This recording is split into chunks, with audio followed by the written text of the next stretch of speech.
When we think of Germany conquering Eastern Europe, we obviously think of World War II, but did you know that during the First World War, Germany also managed to take large swaths of Eastern European land?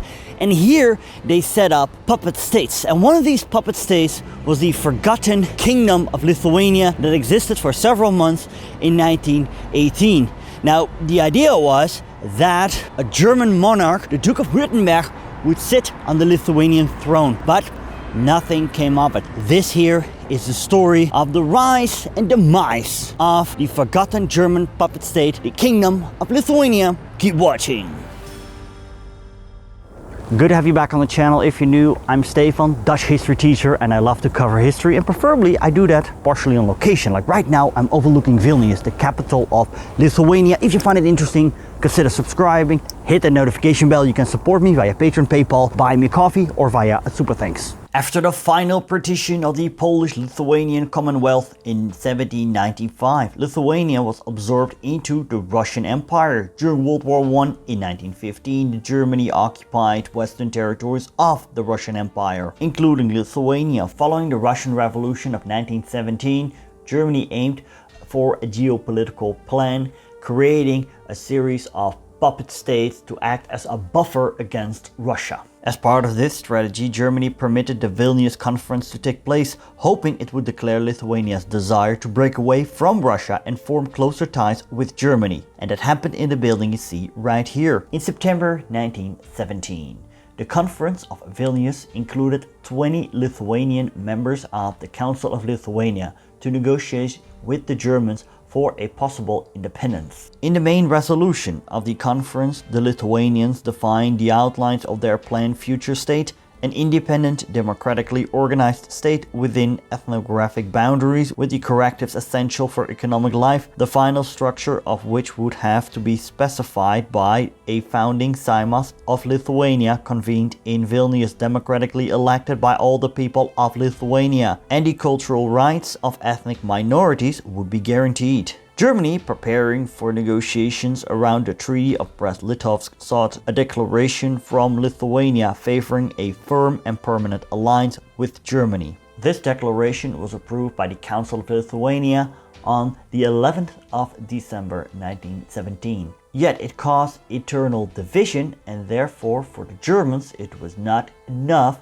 to gain official German recognition. As a result, on the 16th of February 1918, the Council issued the Act of Independence of Lithuania, which omitted any mention of alliance with Germany and instead declared the dissolution of all ties to other nations. On the 3rd of March, Germany and Soviet Russia signed the Treaty of Brest-Litovsk, and this left large swaths of Eastern European land, among which the Baltic states, under German influence. On the 23rd of March, the Germans officially recognized the Lithuanian independence that was declared on the 11th of December. However, the Germans continued to occupy Lithuania, and the Council of Lithuanians merely served as an advisory body by the Germans. The Lithuanian Act of Independence on February 16th also began a new period in the history of the Lithuanian nation as a state. Lithuania had been declared a state, and this was a particularly significant victory. But the reality was that it still had to be established in circumstances which were politically complex and unfavorable, and so the job of building the state began.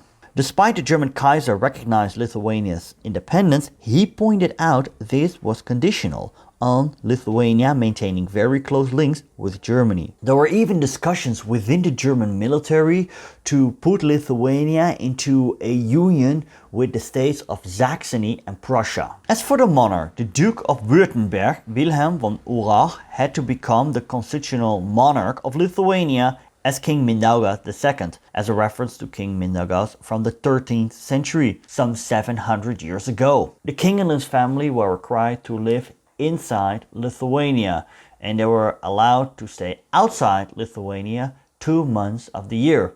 Also, his children had to follow Lithuanian education. There are reports that Duke Wilhelm started to learn the Lithuanian language and that he was studying the history of the country he would soon be the king of. However, he never visited the country as events overtook him.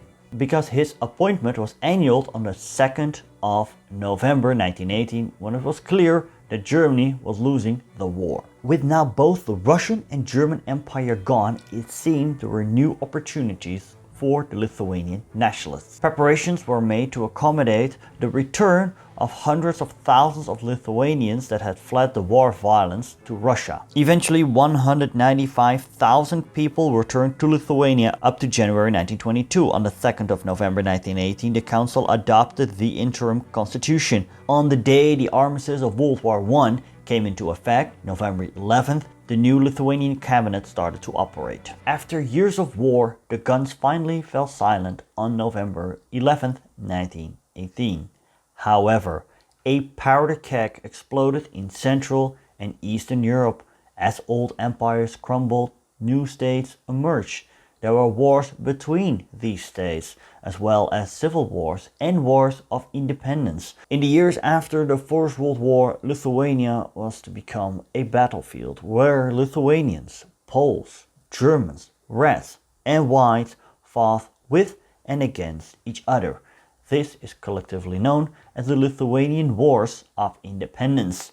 And did you know that the Kingdom of Lithuania was not the only German client state that was set up in the First World War? Click here to learn about the Kingdom of Poland, and here for the events that occurred in Finland around that time. Thanks for watching. Bye for now.